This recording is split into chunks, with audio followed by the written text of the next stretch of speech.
Deus criou o homem, à sua imagem e semelhança, e o pôs em meio ao jardim do Éden, e deu ao homem autoridade sobre toda a criatura existente.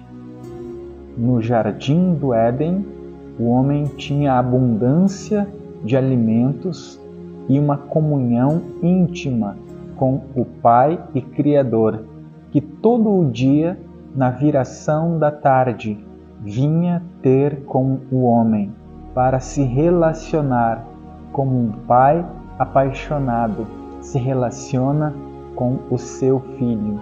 No jardim, o homem não estava sujeito a enfermidades, depressão, vícios, destruição da família, tampouco a morte. A morte só veio após o pecado original.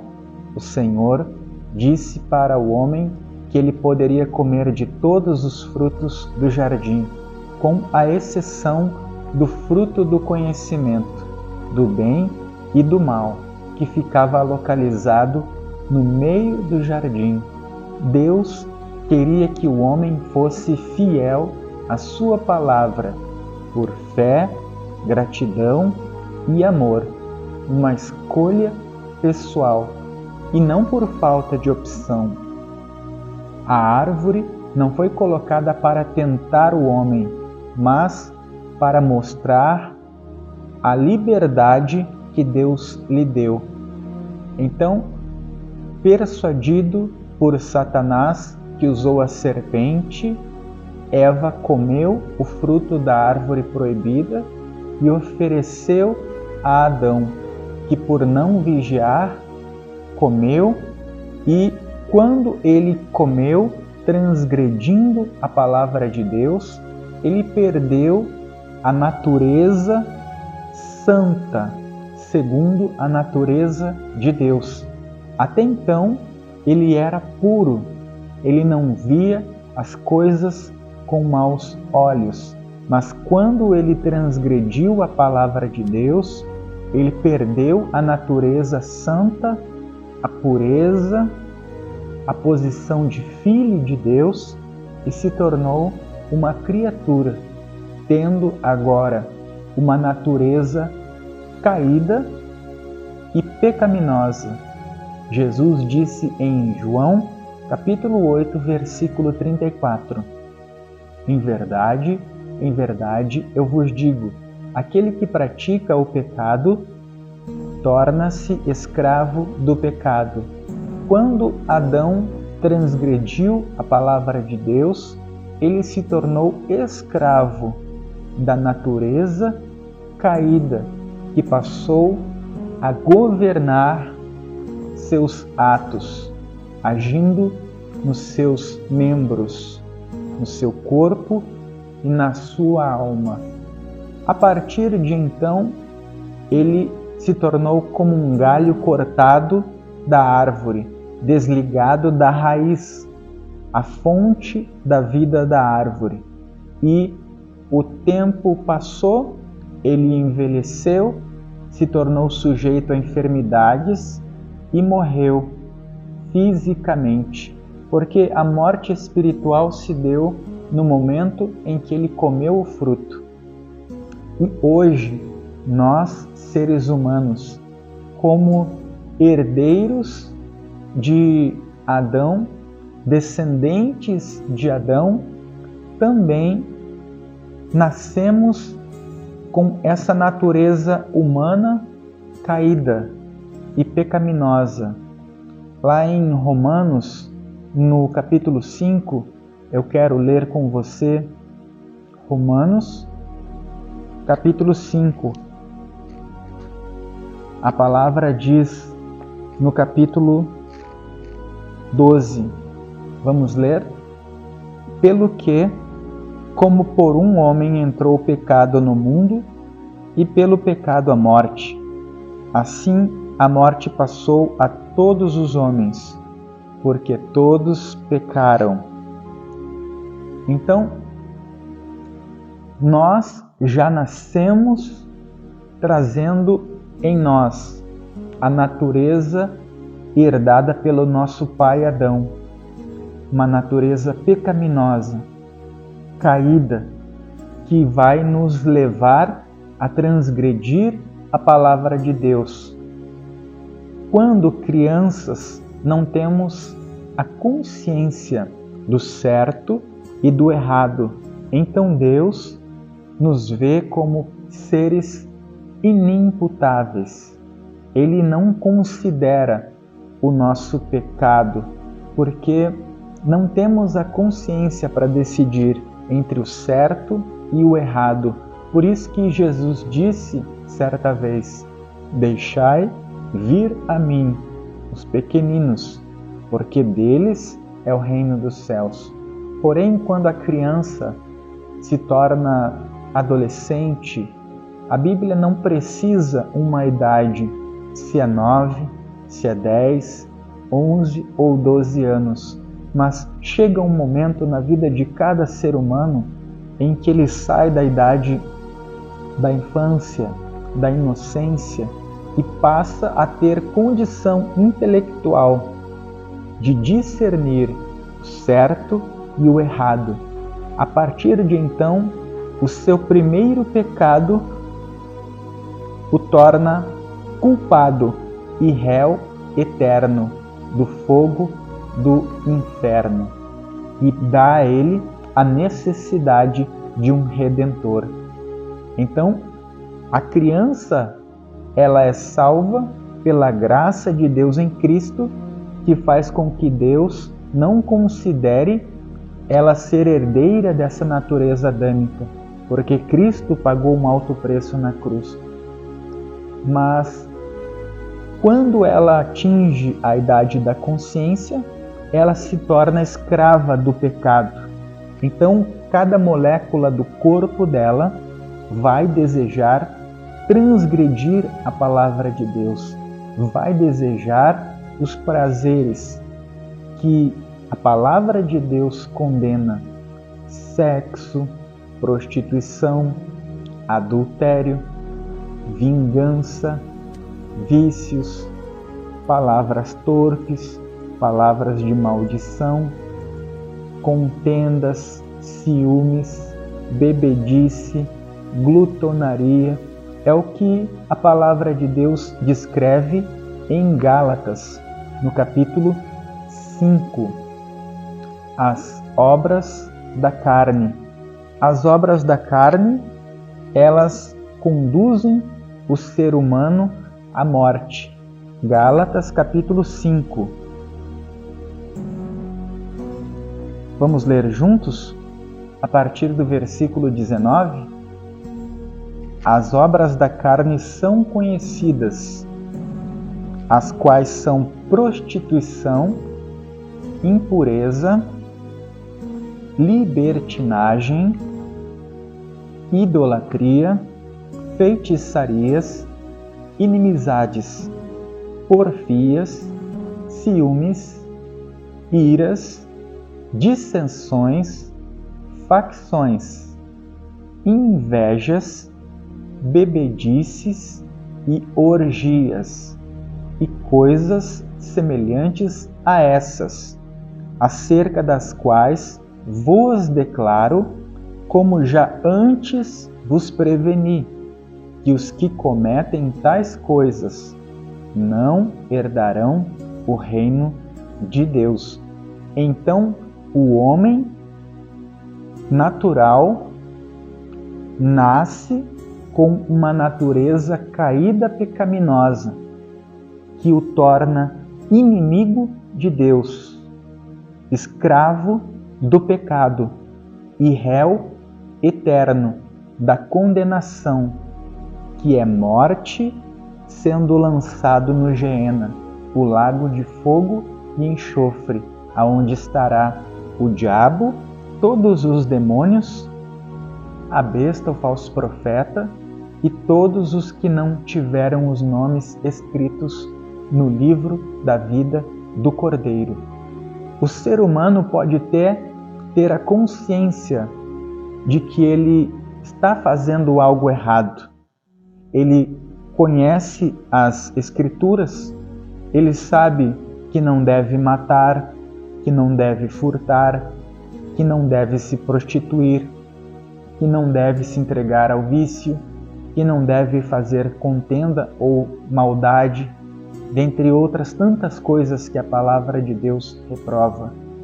Porém, ele não tem em si a força de praticar a palavra, de obedecer, porque ele é escravo da natureza que o governa, das paixões da alma. Ele quer vingança, ele quer os prazeres que o mundo oferece. Ele até tem algum remorso por conta dos erros, das maldades, mas ele não consegue parar. Porém, nós temos uma boa nova. A boa nova do Evangelho diz que Deus, por nos amar, entregou-nos o que Ele tinha de mais precioso, o Senhor Jesus. O Senhor Jesus, sendo Deus, se fez homem, sujeito às mesmas fraquezas e falhas, porém foi obediente a Deus o Pai até a morte. E na cruz ele assumiu em seu ser os nossos pecados e maldições, tudo o que nos separava da presença de Deus. E ele pagou o preço que a justiça de Deus exigia. Pela nossa redenção, ele se fez maldito e culpado no nosso lugar e bebeu o cálice da ira de Deus que nós deveríamos beber. E por ser santo em si mesmo, por não ter pecado em si mesmo, ao terceiro dia ele ressuscitou. A morte não pôde detê-lo. Então ele ressuscitou em um corpo glorificado, subiu aos céus, assentando-se à destra de Deus, e nos enviou o Espírito Santo. Quando nós cremos no Evangelho, olha o que o apóstolo Paulo disse: eu não me envergonho do Evangelho, porque é o poder de Deus para a salvação de todo aquele que nele crê.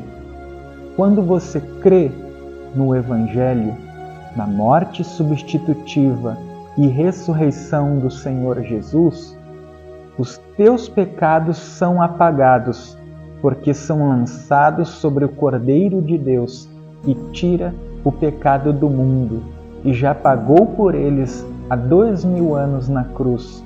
Então, diante de Deus, você é justificado, e a justiça do Senhor Jesus te é dada, é revestido. Você é revestido da justiça do Senhor Jesus e se torna salvo. Então, quando você crê, o Espírito Santo opera no teu espírito o maior de todos os milagres, o novo nascimento. Ele vivifica o teu espírito que estava desligado de Deus, o Pai. E o Espírito Santo, quando ele te vivifica, ele te salva, te tornando um com o Senhor Jesus e com Deus Pai. E então ele inicia na tua vida um processo chamado santificação. Você passa a andar em novidade de vida. Olha só o que diz a palavra de Deus em Colossenses capítulo 3, versículos 9 a 11. Vamos ler juntos? Não mintam uns aos outros, visto que já se despiram do velho homem com as suas práticas e se revestiram do novo homem, o qual está sendo renovado em conhecimento, à imagem do seu Criador. Nessa nova vida, já não há diferença entre grego e judeu, circunciso e incircunciso, bárbaro e cita, escravo e livre, mas Cristo é tudo em todos. Então, quando o Espírito Santo opera o milagre do novo nascimento, salvando uma pessoa, ele também transforma e faz com que essa pessoa, que era escrava da natureza adâmica, passe a viver em novidade de vida, em obediência à palavra de Deus e santidade. Ele dá uma nova natureza, a natureza do Espírito. Porém, a natureza do Espírito não aniquila a natureza adâmica que regia a pessoa que vivia no mundo antes de conhecer a Cristo. A natureza de Cristo dá poder para que essa pessoa vença a natureza adâmica e ande em obediência na presença de Deus, como diz lá em Atos, capítulo 1, versículo 8. Vamos ler juntos? Atos 1, 8. Atos 1, versículo 8. No entanto, recebereis poder ao descer sobre vós o Espírito Santo, e sereis minhas testemunhas, tanto em Jerusalém como em toda a Judéia e Samaria, e até os confins da terra.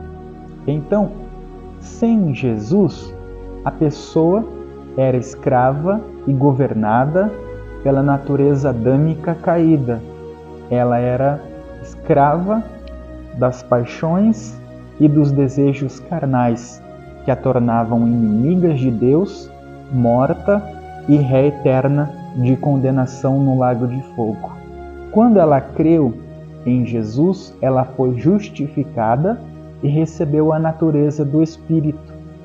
Só que agora ela tem duas naturezas, a adâmica e a do Espírito. E essas duas naturezas vão duelar dentro dela até o último segundo da sua vida, até a sua morte ou até o arrebatamento da igreja. Eu quero ler com vocês Gálatas 5:16. Gálatas, capítulo 5,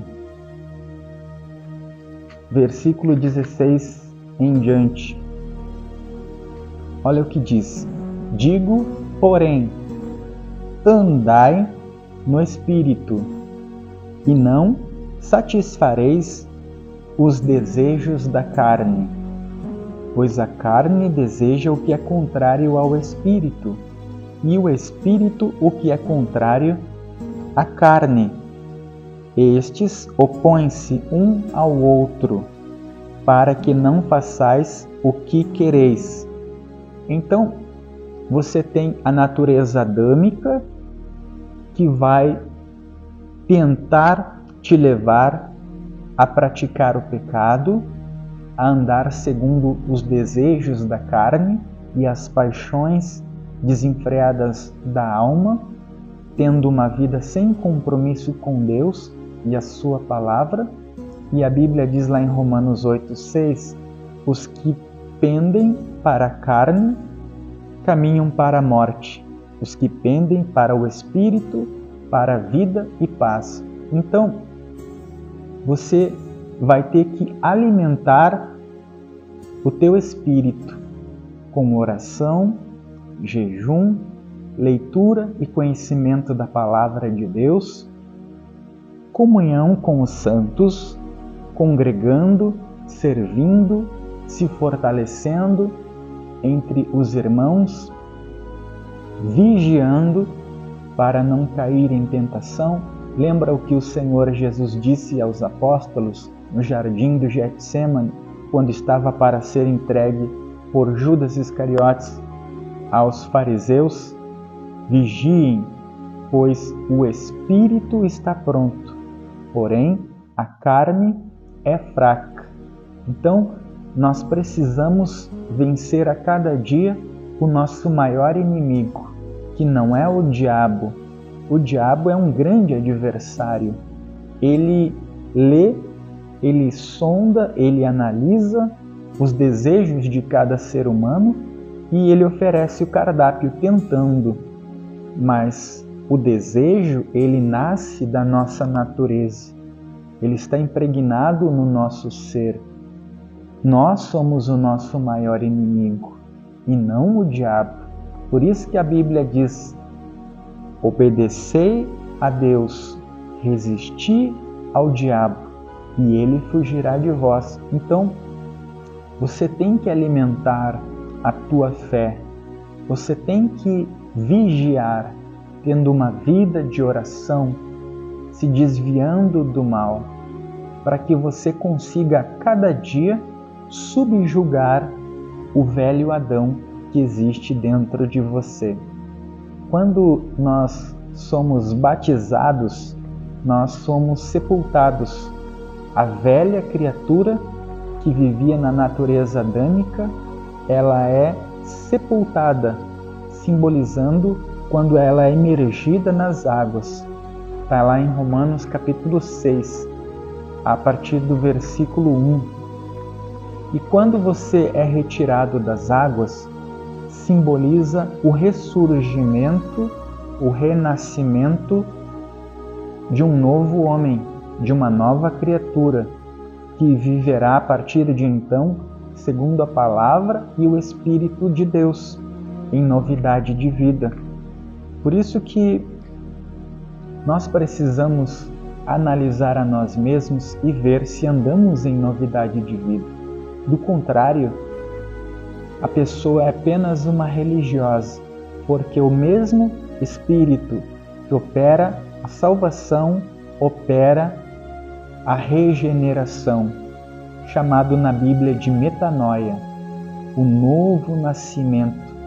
É similar ao processo da borboleta, que é uma lagarta, entra no casulo e quando sai uma nova criatura, bela, que voa, totalmente diferente.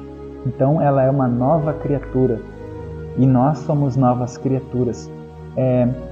1 Coríntios 5,17, olha só, 2 Coríntios 5,17, portanto, se alguém está em Cristo, é nova criatura, as coisas velhas se passaram, e eis que tudo se fez novo.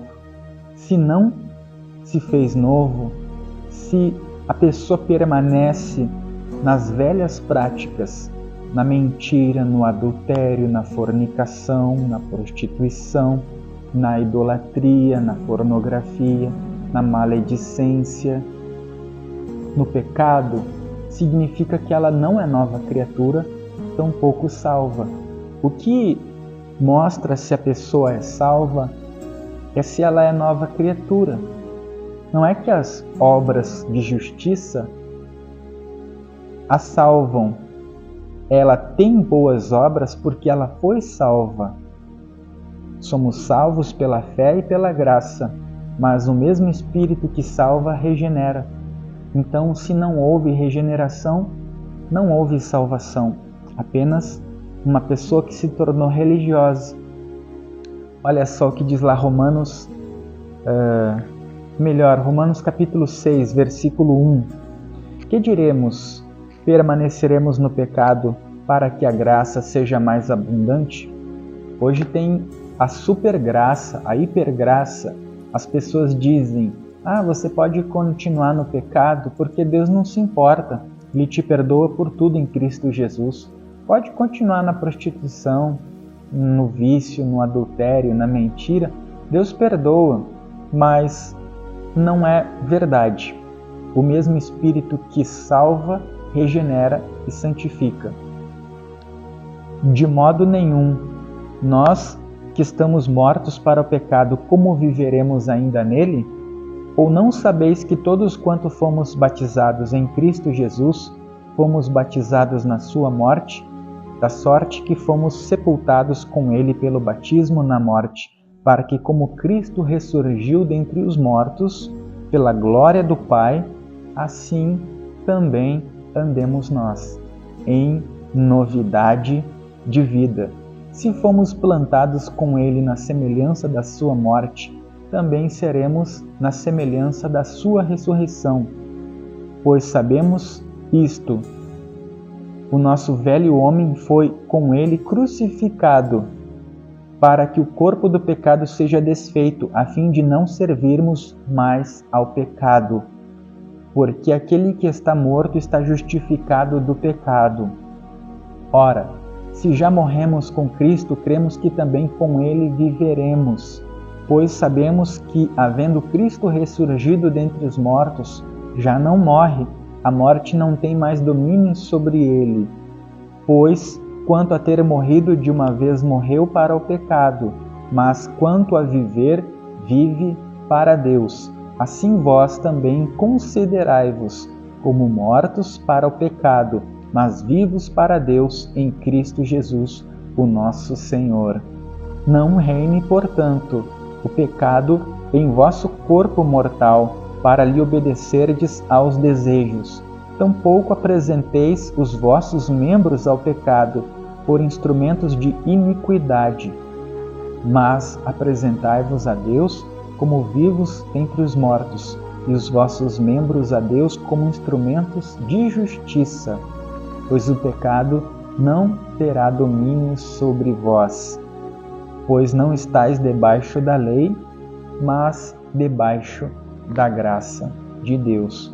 Então, vai ser uma luta diária, constante, até a morte, mas agora você tem a natureza do Espírito, que você precisa se fortalecer no Espírito, buscando a Deus para subjugar os desejos da natureza adâmica, da velha criatura.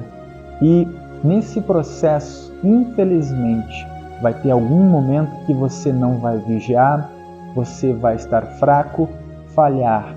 A Bíblia diz que o justo pode até cair, mas o Senhor o levantará, porque agora o Espírito Santo vai estar dentro de você. Você não vai ter mais prazer no pecado. Se você pecar, você vai ser convencido pelo Espírito, você vai sentir a tristeza pelo pecado, você vai se arrepender, confessar, abandonar e buscar ao Senhor, que vai te guiar em uma vida de santidade. Quem nasceu de novo não consegue viver no pecado. João, ele disse: aquele que é nascido de Deus não vive na prática do pecado. Não é que não peca, não vive na prática do pecado. O pecado não é um estilo de vida. O nascido de Deus não vive passivo no pecado. Ele luta contra o pecado, contra a sua natureza, todos os dias, a cada momento. E se ele cair, ele não ficará prostrado. O Senhor o arrepende e o dá graça para ele se consertar. Quantas vezes você faz algo que é errado? Você diz uma palavra impensada, você olha para onde não deveria, você alimenta pensamentos que não deveria e você faz algo que não deveria. E o Espírito Santo, ele te alerta para que você não faça, mas se você acabou fazendo por uma fraqueza, por um momento, você se arrepende e você não consegue viver naquela prática. Você abandona o pecado e você está sempre buscando a santificação, porque essa é uma obra do Espírito Santo. Então, busque o Senhor enquanto você pode achar, como diz Isaías 55, versículo 6.